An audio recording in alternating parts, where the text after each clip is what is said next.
Yo, what's up, Challenger, Challengers. Petite vidéo différente suite au décès de mon père du Covid-19. Avant d'aller plus loin, je tenais à remercier tout le monde par votre soutien parce qu'il y en a qui étaient déjà au courant via la newsletter. Et donc, c'est en ça aussi que je me suis encore senti plus concerné des articles que je proposais justement dans la newsletter sur comment influencer son système immunitaire via la nutrition. Parce que toutes les fois où j'ai eu des personnes ou des challengers qui m'ont dit qu'ils ont été testés ou ils étaient positifs, c'est pas pour autant que les médecins leur disaient quoi faire. Et je trouvais ça quand même assez alarmant.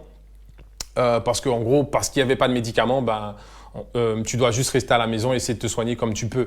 Alors qu'en fait, pour aider le système immunitaire, il faut clairement éviter l'acidité du corps et il y a des aliments bien sûr qui vont faciliter le travail du système immunitaire.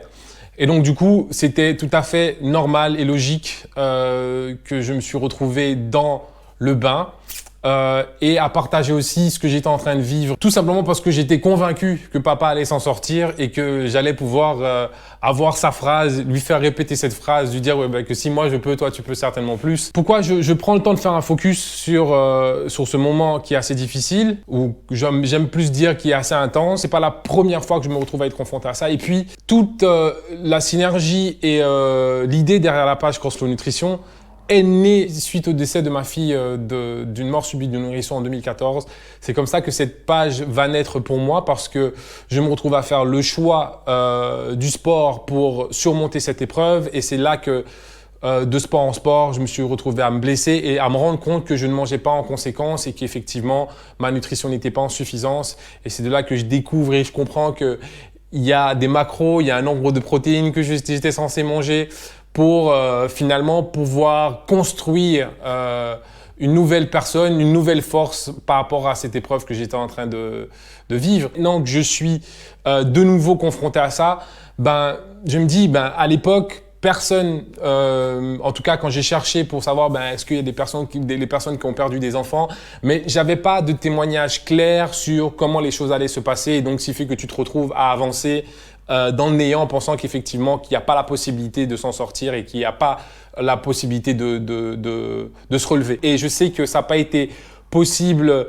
simplement parce que je me suis dit dans la tête qu'il faut se donner les moyens, il faut être positif parce que dans ton moment de douleur, il y a quelque chose qu'il faut prendre le temps d'absorber pour comprendre comment, malgré le fait que tu es dans une situation difficile, de pouvoir tirer le meilleur de toi-même. Quand je cherchais justement des témoignages de ce type pour savoir plus ou moins quel est le chemin à suivre, et c'est là qu'effectivement tu te rends compte qu'il n'y a pas de chemin clair, mais c'est juste que quand on doit parler de mort, c'est très tabou, on n'en parle pas. Et c'est comme si ça n'existait pas. Par contre, quand tout va bien, là, tout le monde est en mode « ouais, ça se passe ».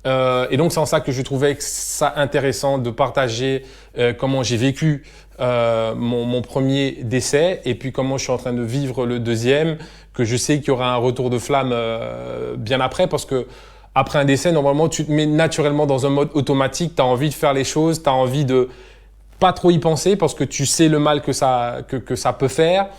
Mais en tout cas, du coup, je sais que je suis en train de le vivre totalement différemment parce que très vite, j'ai eu les larmes. On a beaucoup pleuré avec les garçons. Donc, c'était aussi un moment assez émouvant de pleurer devant les garçons et leur montrer qu'effectivement, que c'est tout à fait naturel et que c'est tout à fait acceptable et que quand tu sens que tu as envie de pleurer, qu'il faut pleurer. Donc, j'étais très content de pouvoir partager ce moment-là avec eux et de leur montrer que c'était tout à fait normal. Alors, j'aimerais prendre le temps de revenir sur les différentes réactions que j'ai pu avoir sur le fait que j'ai exposé assez vite cette épreuve, ce sentiment. Alors, d'office, la première chose qui m'est venue, et je prends le temps de lire, c'est en mode « ne te brusque pas pour faire tourner ton business ». C'est assez intéressant parce que au final, la manière que je suis, c'est la manière que j'ai toujours été, dans le sens où, quels que soient les moments où je suis en mode motivation, c'est que vraiment je suis en mode motivation et que je peux me permettre d'être en mode motivation. Et je sais ce que je fais aussi pour provoquer ce sentiment de motivation et d'être motivé. Et donc, c'est pas quelque chose qui est gratuit, c'est quelque chose qui se provoque. Et donc, j'aime bien prendre le temps de le préciser que c'est vraiment réellement un mindset.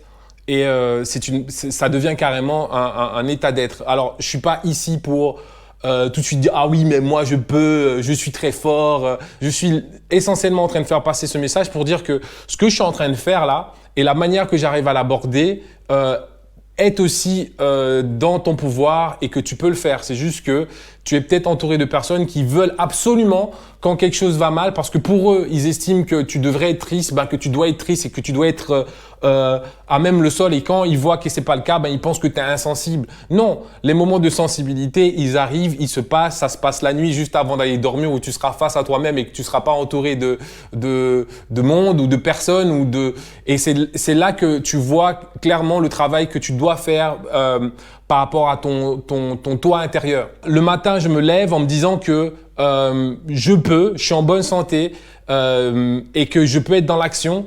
Et quand j'ai vu les dernières heures de mon papa, c'est clair que ça me motive encore plus à l'honorer en fait. Donc, ce qui fait que mon comportement vis-à-vis du décès de ma fille ou mon comportement vis-à-vis du décès de mon père là maintenant, c'est clairement d'honorer. Et je pars du principe où quand on te dit rest in peace, repose en paix, pour que cette personne-là repose en paix, il faut pas qu'il se dise que ah purée, le fait que je suis plus sur terre, que je suis plus de ce monde-là, en fait je rends tout le monde triste et au final triste au point où je bloque leur vie. Et donc c'est en ça que moi j'essaye de tant bien que mal de montrer qu'effectivement oui, je suis content d'avoir pu profiter de chaque instant, de chaque moment offert sur terre, mais je me dois de me donner la peine et te montrer que je continue à avancer par rapport aux leçons que tu as pu m'apporter et par rapport au fait que par rapport au rappel que tu m'as apporté aussi, le fait que la mort est là, oui, mais en même temps elle est là pour rappeler à quel point on prend pas le temps de vivre pleinement et qu'on réfléchit trop en fait. Et le fait de trop réfléchir, c'est comme si tu te retrouvais à être amnésique et penser que tu allais vivre éternellement. Et donc, quand je vois des réactions comme ça où on me dit oui, ne te brûle pas pour faire tourner ton business, le cheminement que j'ai entamé était déjà dans un processus d'honorer déjà ma fille. Donc, c'est clair que je vais honorer mon père. Je ressens le besoin aussi d'apporter cette alternative parce que souvent, quand ça arrive, on pense qu'on est tout seul. Autre chose que j'ai pris le temps de relever, c'est qu'on me dit « prends du temps pour toi ». Mais le temps pour moi, depuis le début de mon cheminement, je le prends tous les matins. Tous les matins, cette méditation, ces burpees que je fais le matin, c'est une forme de méditation parce qu'effectivement, comme je te dis, mon téléphone, je le laisse vraiment dans le salon. Je le mets jamais avec moi dans la chambre et puis il est en mode éteint. En fait, il est même pas en mode avion, il est éteint. Et tant que j'ai pas pris le temps de penser à moi, de penser à ma routine, de faire ce que j'ai besoin de faire pour moi, je m'attaque pas au monde en fait. Je ne suis même pas disponible pour mes propres enfants tant que j'ai pas fait cette routine à moi. C'est pour ça que souvent les ouais, tu te lèves à 5 heures du matin, c'est parce que je sais qu'à 5 heures du matin, je leur vole pas du temps pour pouvoir me donner du temps. Et donc, ce qui fait que quand on me dit ouais, prends du temps, ça me fait limite un peu rire parce que ce temps-là, il faut le prendre tous les jours. Faut pas attendre que le mal ou une mauvaise nouvelle arrive pour se rendre compte que ah oui, purée, il faut prendre du temps pour soi. J'ai des remarques de gens, ouais, mais sur les réseaux sociaux, tout est beau. Non, moi, sur mes réseaux sociaux, tout est moi. Une autre remarque aussi, c'est respecte-toi. Parce que c'est de l'ordre de l'intimité. Donc, en gros, le fait que je serais occupé à partager ça avec vous, ce serait de ne pas me respecter. Je peux le comprendre. Pour moi, je pars du principe où je respecte la vie, je respecte le jeu.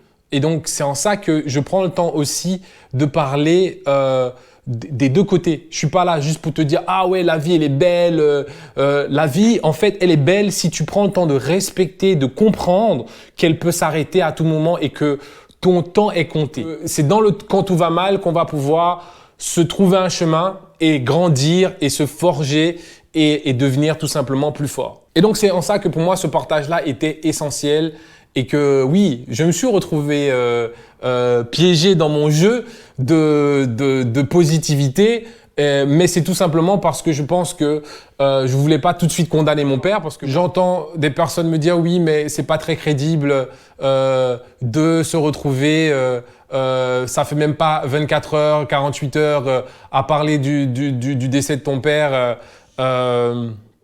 sur les réseaux sociaux. Je vois pas en quoi on va chercher à être crédible dans des moments pareils. Il n'y a pas de crédibilité à avoir. L'idée, c'est d'apprendre à vivre au mieux et dans le bon avec ce que cette personne-là nous a laissé, nous a légué comme héritage.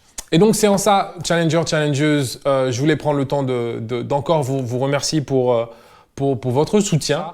Et donc, si effectivement vous me voyez encore et toujours dans la motivation, c'est encore une fois pour honorer les personnes qui sont parties trop tôt. Et j'aime bien dire que si le soleil se lève tous les matins, si l'air que tu respires, il est disponible pour que tu puisses le respirer, c'est que ces éléments-là font leur travail et ne cherchent pas d'excuses pour ne pas exister. Et donc, c'est en ça que toi, tu dois pas trouver d'excuses pour ne pas être une meilleure version de toi-même. Et c'est en ça que je terminerai par mon fameux « si moi je peux, toi tu peux certainement plus ».